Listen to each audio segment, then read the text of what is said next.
La apología de Sócrates parte 3. Esto acaeció cuando la ciudad era gobernada por el pueblo, pero después que se estableció la oligarquía, habiéndonos mandado los 30 tiranos a otros 4 y a mí a Tolos, 2, nos dieron la orden de conducir desde Salamina a León el Salaminiano, para hacerle morir, porque daban estas órdenes a muchas personas fracofn prometer el mayor número de ciudadanos posible en sus iniquidades, y entonces yo hice ver, no con palabras sino con hechos, que la muerte a mis ojos era nada, permítaseme esta expresión, y que mi único cuidado consistía en no cometer impiedades e injusticias. Todo el joder de estos 30 tiranos, por terrible que fuese, no me intimidó, ni fue bastante para que me manchara con tan impía iniquidad. Cuando salimos de Tolos, los otros 4 fueron a Salamina y condujeron aquí a León, y yo me retiré a mi casa, y no hay que dudar, que mi muerte hubiera seguido a mi desobediencia, si en aquel momento no se hubiera verificado la abolición de aquel gobierno. Existe un gran número de ciudadanos que pueden testimoniar de mi veracidad. ¿Creéis que hubiera yo vivido tantos años si me hubiera mezclado en los negocios de la República, y como hombre de bien hubiera combatido toda clase de intereses bastardos, para dedicarme exclusivamente a defender la justicia? Esperanza vana, atenienses, ni yo ni ningún otro hubiera podido hacerlo. Pero la única cosa que me he propuesto toda mi vida en público y en particular es no ceder ante nadie, sea quien fuere, contra la justicia, ni ante esos mismos tiranos que mis calumniadores quieren convertir en mis discípulos.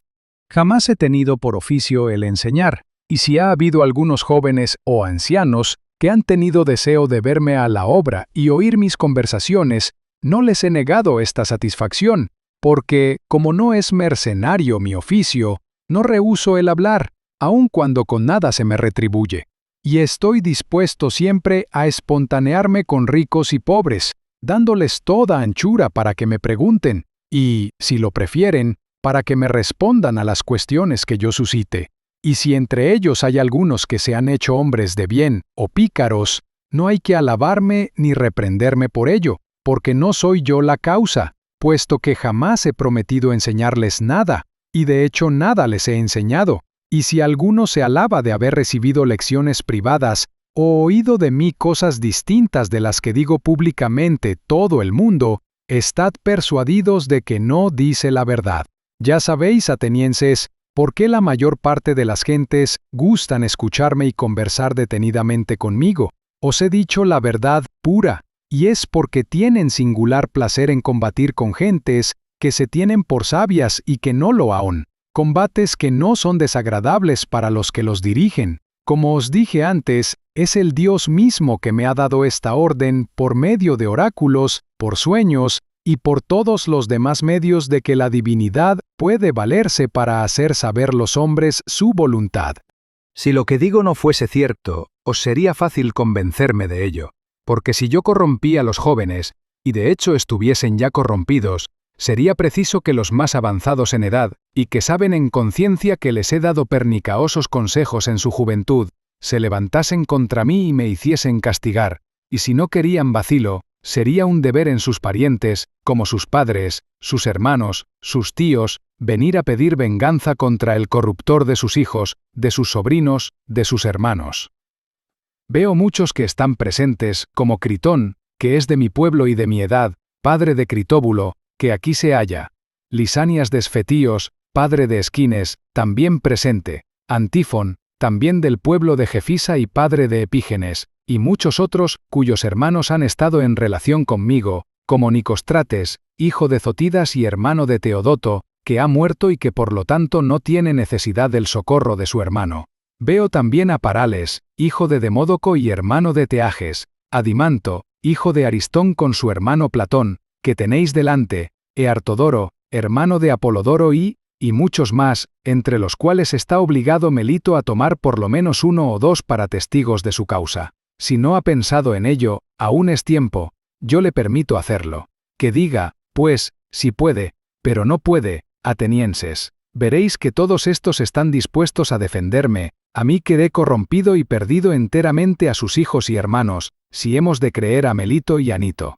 No quiero hacer valer la protección de los que he corrompido, porque podrían tener sus razones para defenderme, pero sus padres, que no he seducido y que tienen ya cierta edad, ¿Qué otra razón pueden tener para protegerme más que mi derecho y mi inocencia? ¿No saben que Melito es un hombre engañoso, y que yo no digo más que la verdad? He aquí, atenienses, las razones de que puedo valerme para mi defensa. Las demás que paso en silencio son de la misma naturaleza. Pero quizá habrá alguno entre vosotros que, acordándose de haber estado en el puesto en que yo me hallo, se irritará contra mí, porque peligros mucho menores los ha conjurado, suplicando a sus jueces con lágrimas, y, para excitar más la compasión, haciendo venir aquí sus hijos, sus parientes y sus amigos, mientras que yo no he querido recurrir a semejante aparato, a pesar de las señales que se advierten de que corro el mayor de todos los peligros.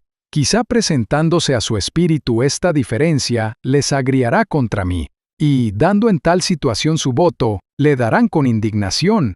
Si hay alguno que abrigue estos sentimientos, lo que no creo, y solo lo digo en hipótesis, la excusa más racional de que puedo valerme con él es decirle: amigo mío, tengo también parientes, porque para servirme de la expresión de Homero, yo no he salido de una encina o de una roca, sino que he nacido como los demás hombres. De suerte, atenienses, que tengo parientes y tengo 3 hijos, de los cuales el mayor está en la adolescencia y los otros 2 en la infancia, y sin embargo, no les haré comparecer aquí para comprometeros a que me absolváis. ¿Por qué no lo haré? No es por una terquedad altanera, ni por desprecio hacia vosotros, y dejo a un lado si miro la muerte con intrepidez o con debilidad, porque esta es otra cuestión, sino que es por vuestro honor y por el de toda la ciudad. No me parece regular ni honesto que vaya yo a emplear esta clase de medios a la edad que tengo, y con toda mi reputación verdadera o falsa. Basta que la opinión generalmente recibida sea que Sócrates tiene alguna ventaja sobre la mayor parte de los hombres. Si los que entre vosotros pasan por ser superiores a los demás por su sabiduría, su valor o por cualquiera otra virtud, se rebajasen de esta manera, me avergüenzo decirlo, como muchos que he visto, que habiendo pasado por grandes personajes hacían, sin embargo, cosas de una bajeza sorprendente, cuando se los juzgaba, como si estuviesen persuadidos de que sería para ellos un gran mal si les hacían morir, y de que se harían inmortales si los absolvían. Repito que obrando así, harían la mayor afrenta a esta ciudad, porque darían lugar a que los extranjeros creyeran que los más virtuosos, de entre los atenienses, preferidos para obtener los más altos honores y dignidades por elección de los demás, en nada se diferenciaban de miserables mujeres, y esto no debéis hacerlo, atenienses, vosotros que habéis alcanzado tanta nombradía, y si quisiéramos hacerlo, estáis obligados a impedirlo y declarar que condenaréis más pronto a aquel que recurra a estas escenas trágicas para mover a compasión, poniendo en ridículo vuestra ciudad, que a aquel que espere tranquilamente la sentencia que pronunciéis. Pero sin hablar de la opinión, atenienses, no me parece justo suplicar al juez ni hacerse absolver a fuerza de súplicas. Es preciso persuadirle y convencerle, porque el juez no está sentado en su silla para complacer violando la ley, sino para hacer justicia obedeciéndola. Así es como lo ha ofrecido por juramento, y no está en su poder hacer gracia a quien le agrade, porque está en la obligación de hacer justicia. No es conveniente que os acostumbremos al perjurio, ni vosotros debéis dejaros acostumbrar, porque los unos y los otros seremos igualmente culpables para con los dioses. No esperéis de mí, atenienses, que yo recurra para con vosotros a cosas que no tengo por buenas, ni justas, ni piadosas, y menos que lo haga en una ocasión en que me veo acusado de impiedad por Melito.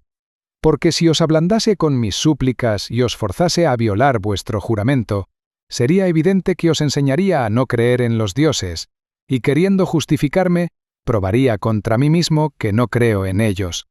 Pero es una fortuna, ateniensea, que esté yo en esta creencia. Estoy más persuadido de la existencia de Dios que ninguno de mis acusadores. Y es tan grande la persuasión, que me entrego a vosotros y al Dios de Delfos, a fin de que me juzguéis como creáis mejor para vosotros y para mí. Terminada la defensa de Sócrates, los jueces, que eran 556, procedieron a la votación y resultaron 281 votos en contra y 275 en favor, y Sócrates, condenado por una mayoría de 6 votos, tomó la palabra y dijo: «No creáis, atenienses, que me haya conmovido el fallo que acabáis de pronunciar contra mí, y esto por muchas razones. La principal, porque ya estaba preparado para recibir este golpe. Mucho más sorprendido estoy con el número de votantes en pro y en contra, y no esperaba verme condenado por tan escaso número de votos. Advierto que solo por 3 votos no he sido absuelto.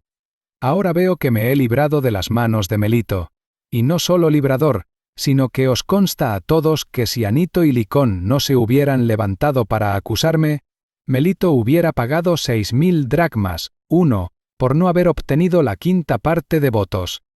Melito me juzga digno de muerte, en buen hora. ¿Y yo de qué pena, 2, me juzgaré digno? Veréis claramente, atenienses, que yo no escojo más que lo que merezco. ¿Y cuál es?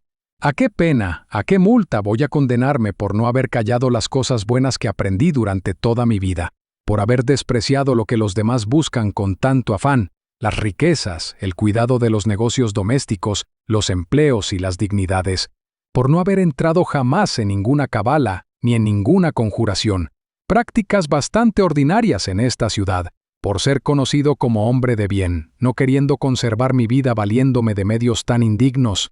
Por otra parte, sabéis que jamás he querido tomar ninguna profesión en la que pudiera trabajar al mismo tiempo en provecho vuestro y en el mío, y que mi único objeto ha sido procuraros a cada uno de vosotros en particular el mayor de todos los bienes, persuadiéndoos a que no atendáis a las cosas que os pertenecen antes que al cuidado de vosotros mismos, para haceros más sabios y más perfectos, lo mismo que es preciso tener cuidado de la existencia de la República antes de pensar en las cosas que la pertenecen, y así de lo demás.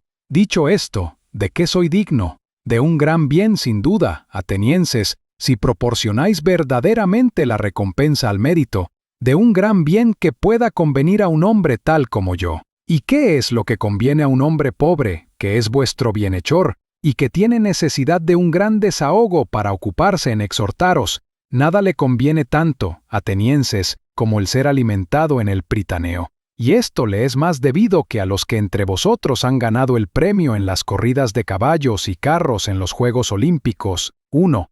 Porque estos con sus victorias hacen que aparezcamos felices, y yo os hago, no en la apariencia, sino en la realidad. Por otra parte, estos no tienen necesidad de este socorro, y yo la tengo. Si en justicia es preciso adjudicarme una recompensa digna de mí, esta es la que merezco, el ser alimentado en el Pritaneo. Al hablaros así, atenienses, quizá me acusaréis de que lo hago con la terquedad y arrogancia con que deseché antes los lamentos y las súplicas, pero no hay nada de eso. El motivo que tengo es, atenienses, que abrigo la convicción de no haber hecho jamás el menor dafio a nadie queriéndolo y sabiéndolo. No puedo hoy persuadiros de ello, porque el tiempo que me queda es muy corto. Si tuvieseis una ley que ordenase que un juicio de muerte durara muchos días, como se practica en otras partes, y no uno solo, estoy persuadido que os convencería. Pero ¿qué medio hay para destruir tantas calumnias en un tan corto espacio de tiempo? Estando convencidísimo de que no he hecho daño a nadie, ¿cómo he de hacérmelo a mí mismo, confesando que merezco ser castigado e imponiéndome a mí mismo una pena, que, por no sufrir el suplicio a que me coadena Melito, suplicio que verdaderamente no sé si es un bien o un mal, iré yo a escoger alguna de esas penas, que sé con certeza que es un mal, y me condenaré yo mismo a ella? ¿Será quizá una prisión perpetua? ¿Y qué significa Vivic? Siempre yo esclavo de los 11. 1. ¿Será una multa y prisión hasta que la haya pagado? Esto equivale a lo anterior, porque no tengo con qué pagarla. ¿Me condenaré a destierro? Quizá confirmaríais mi sentencia, pero era necesario que me obcecara bien el amor a la vida, atenienses, si no viera que si vosotros, que sois mis conciudadanos, no habéis podido sufrir mis conversaciones ni mis máximas, y de tal manera os han irritado que no habéis parado hasta deshaceros de mí, con mucha más razón los de otros países no podrían sufrirme. Preciosa vida para Sócrates, si a sus años, arrojado de Atenas, se viera errante de ciudad en ciudad como un vagabundo y como un proscrito. Sé bien que a doquiera que vaya, los jóvenes me escucharán, como me escuchan en Atenas, Pero si los rechazo harán que sus padres me destierren, y si no los rechazo, sus padres y parientes me arrojarán por causa de ellos. Pero me dirá quizá alguno, ¿qué? Sócrates, si marchas desterrado no podrás mantenerte en reposo y guardar silencio. Ya veo que este punto es de los más difíciles para hacerlo comprender a alguno de vosotros. Porque si os digo que callar en el destierro sería desobedecer a Dios, y que por esta razón me es imposible guardar silencio, no me creeríais y miraríais esto como una ironía. Y si por otra parte os dijese que el mayor bien del hombre es hablar de la virtud todos los días de su vida, y conversar sobre todas las demás cosas que han sido objeto de mis discursos, ya sea examinándome a mí mismo, ya examinando a los demás, porque una vida sin examen no es vida, aún me creeríais menos. Así es la verdad, atenienses, por más que se os resista creerla. En fin, no estoy acostumbrado a juzgarme acreedor a ninguna pena. Verdaderamente, si fuese rico, me condenaría a una multa tal que pudiera pagarla. Porque esto no me causaría ningún perjuicio, pero no puedo, porque nada tengo, a menos que no queráis que la multa sea proporcional a mi indigencia. Y en este concepto podría extenderme hasta una mina de plata, y a esto es a lo que yo me condeno. Pero Platón, Queita presente, Critón, Critobulo y Apolodoro quieren que me extienda hasta 30 minas, de que ellos responden. Me condeno pues a 30 minas, y he aquí mis fiadores, que ciertamente son de mucho abono. Habiéndose Sócrates condenado a sí mismo a la multa por obedecer a la ley, los jueces deliberaron y le condenaron a muerte. Y entonces Sócrates tomó la palabra y dijo: «En verdad, atenienses, por demasiada impaciencia y precipitación, vais a cargar con un baldón y dar lugar a vuestros envidiosos enemigos a que acusen a la República de haber hecho morir a Sócrates, a este hombre sabio, porque para agravar vuestra vergonzosa situación, ellos me llamarán sabio aunque no lo sea. En lugar de que si hubieseis tenido un tanto de paciencia, mi muerte venía de suyo, y hubieseis conseguido vuestro objeto, porque ya veis que en la edad que tengo estoy bien cerca de la muerte. No digo esto por todos y os jueces, sino tan solo por los que me han condenado a muerte, y a ellos es a quienes me dirijo. ¿Creéis que yo hubiera sido condenado si no hubiera reparado en los medios para defenderme? ¿Creéis que me hubieran faltado palabras insinuantes y persuasivas? No son las palabras atenienses las que me han faltado. Es la impudencia de no haberos dicho cosas que hubierais gustado mucho de oír. Hubiera sido para vosotros una gran satisfacción haberme visto lamentar, suspirar, llorar, suplicar y cometer todas las demás bajezas que estáis viendo todos los días en los acusados. Pero en medio del peligro, no he creído que debía rebajarme a un hecho tan cobarde y tan vergonzoso. Y después de vuestra sentencia no me arrepiento de no haber cometido esta indignidad, porque quiero más morir después de haberme defendido como me he defendido, que vivir por haberme arrastrado ante vosotros. Ni en los tribunales de justicia, ni en medio de la guerra, debe el hombre honrado salvar su vida por tales medios. Sucede muchas veces en los combates que se puede salvar la vida muy fácilmente, arrojando las armas y pidiendo cuartel al enemigo, y lo mismo sucede en todos los demás peligros. Hay 1000 expedientes para evitar la muerte, cuando está uno en posición de poder decirlo todo o hacerlo todo. Atenienses, no es lo difícil evitar la muerte, lo es mucho más evitar la deshonra, que marcha más ligera que la muerte. Esta es la razón. Porque, viejo y pesado como estoy, me he dejado llevar por la más pesada de las dos, la muerte, mientras que la más ligera, el crimen, está adherida a mis acusadores, que tienen vigor y ligereza. Yo voy a sufrir la muerte a la que me habéis condenado, pero ellos sufrirán la iniquidad y la infamia a que la verdad les condena. Con respecto a mí me atengo a mi castigo, y ellos se atendrán al suyo. En efecto, quizá las cosas han debido pasar así, y en mi opinión no han podido pasar de mejor modo. Oh vosotros, que me habéis condenado a muerte, quiero predeciros lo que os sucederá, porque me veo en aquellos momentos cuando la muerte se aproxima, en que los hombres son capaces de profetizar el porvenir. Os lo anuncio, vosotros que me hacéis morir, vuestro castigo no tardará. Cuando yo haya muerto, y será por Júpiter, más cruel que el que me imponéis. En deshaceros de mí, solo habéis intentado descargaros del importuno peso de dar cuenta de vuestra vida, pero os sucederá todo lo contrario, y os lo predigo. Se levantará contra vosotros y os reprenderá un gran número de personas que han estado contenidas por mi presencia, aunque vosotros no lo apercibíais, pero después de mi muerte serán tanto más importunos y difíciles de contener, cuanto que son más jóvenes, y más os irritaréis vosotros, porque si creéis que basta matar a unos para impedir que otros os echen en cara que vivís mal, os engañáis. Esta manera de libertarse de sus censores ni es decente ni posible. La que es a la vez muy decente y muy fácil es no cerrar la boca a los hombres, sino hacerse mejor. Lo dicho basta para los que me han condenado, y los entrego a sus propios remordimientos. Con respecto a los que me habéis absuelto con vuestros votos, atenienses, conversaré con vosotros con el mayor gusto, mientras que los 11 estén ocupados, y no se me conduzca al sitio donde deba morir. Concededme, os suplico, un momento de atención, porque nada impide que conversemos juntos, puesto que da tiempo. Quiero deciros, como amigos, una cosa que acaba de sucederme, y explicaros lo que significa. Sí, jueces míos, y llamándoos así no me engaño en el nombre. Me ha sucedido hoy una cosa muy maravillosa. La voz divina de mi demonio familiar que me hacía advertencias tantas veces y que en las menores ocasiones no dejaba jamás de separarme de todo lo malo que iba a emprender, hoy, que me sucede lo que veis y lo que la mayor parte de los hombres tienen por el mayor de todos los males, esta voz no me ha dicho nada, ni esta mañana cuando salí de casa, ni cuando he venido al tribunal, ni cuando he comenzado a hablaros. Sin embargo, me ha sucedido muchas veces que me ha interrumpido en medio de mis discursos, y hoy a nada se ha opuesto, haya dicho o hecho yo lo que quisiera. ¿Qué puede significar esto?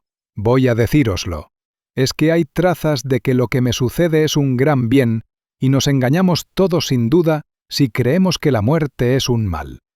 Una prueba evidente de ello es que si yo no hubiese de realizar hoy algún bien, el Dios no hubiera dejado de advertírmelo como acostumbra. Profundicemos un tanto la cuestión, para hacer ver que es una esperanza muy profunda la de que la muerte es un bien. Es preciso de dos cosas, una, o la muerte es un absoluto anonadamiento y una privación de todo sentimiento, o, como se dice, es un tránsito del alma de un lugar a otro. Si es la privación de todo sentimiento, una dormida pacífica que no es turbada por ningún sueño, ¿qué mayor ventaja puede presentar la muerte? Porque si alguno, después de haber pasado una noche muy tranquila sin ninguna inquietud, sin ninguna turbación, sin el menor sueño, la comparase con todos los demás días y con todas las demás noches de su vida, y se le obligase a decir en conciencia cuántos días y noches había pasado que fuesen más felices que aquella noche, estoy persuadido de que no solo un simple particular, sino el mismo gran rey, encontraría bien pocos y le sería muy fácil contarlos. Si la muerte es una cosa semejante, la llamo con razón un bien, porque entonces el tiempo todo entero no es más que una larga noche. Pero si la muerte es un tránsito de un lugar a otro, y si, según se dice, allá abajo está el paradero de todos los que han vivido, ¿qué mayor bien se puede imaginar, jueces míos? Porque si, al dejar los jueces prevaricadores de este mundo, se encuentran en los infieros los verdaderos jueces, que se dice que hacen allí justicia, Minos, Radamanto, Eaco, Triptolemo y todos los demás semidioses que han sido juatos durante su vida, ¿no es este el cambio más dichoso? ¿A qué precio no compraríais la felicidad de conversar con Orfeo, Museo, Hesiodo y Homero? Para mí, si es esto verdad, moriría gustoso 1000 veces. ¿Qué transporte de alegría no tendría yo cuando me encontrase con Palamedes, con Afax, hijo de Telamón, y con todos los demás héroes de la antigüedad, que han sido víctimas de la injusticia, Qué placer el poder comparar mis aventuras con las suyas. Pero aún sería un placer infinitamente más grande para mí pasar a huir los días, interrogando y examinando a todos estos personajes, para distinguir los que son verdaderamente sabios de los que creen serlo y no lo son. ¿Hay alguno, jueces míos, que no diese todo lo que tiene en el mundo por examinar al que condujo un numeroso ejército contra Troya, o Ulises, o Sísifo y tantos otros, hombres y mujeres, cuya conversación y examen serían una felicidad inexplicable? Estos no harían morir a nadie por este examen, porque además de que son más dichosos que nosotros en todas las cosas, gozan de la inmortalidad, si hemos de creer lo que se dice. Esta es la razón, jueces míos, para que la mi capito perdáis las esperanzas aún después de la tumba, fundados en esta verdad, que no hay ningún mal para el hombre de bien, ni durante su vida ni después de su muerte, y que los dioses tienen siempre cuidado de cuanto tiene relación con él, porque lo que en este momento me sucede a mí no es obra del azar, y estoy convencido de que el mejor partido para mí es morir desde luego, y libertarme así de todos los disgustos de esta vida. He aquí por qué la voz divina nada me ha dicho en este día. No tengo ningún resentimiento contra mis acusadores, ni contra los que me han condenado, aun cuando no haya sido su intención hacerme un bien, sino por el contrario hacerme un mal, lo que sería un motivo para quejarme de ellos. Pero solo una gracia tengo que pedirles. Cuando mis hijos sean mayores, os suplico los hostiguéis, los atormentéis, como yo os he atormentado a vosotros, si veis que prefieren las riquezas a la virtud, y que se creen algo cuando no son nada. No dejéis de sacarlos a la vergüenza, si no se aplican a lo que deben aplicarse, y creen ser lo que no son, porque así es como yo he obrado con vosotros. Si me concedéis esta gracia, lo mismo yo que mis hijos no podremos menos de alabar vuestra justicia. Pero ya es tiempo de que nos retiremos de aquí. Yo para morir, vosotros para vivir. Entre vosotros y yo, ¿quién lleva la mejor parte? Esto es lo que nadie sabe excepto Dios. Fin de la Apología de Sócrates. Suscríbete para más.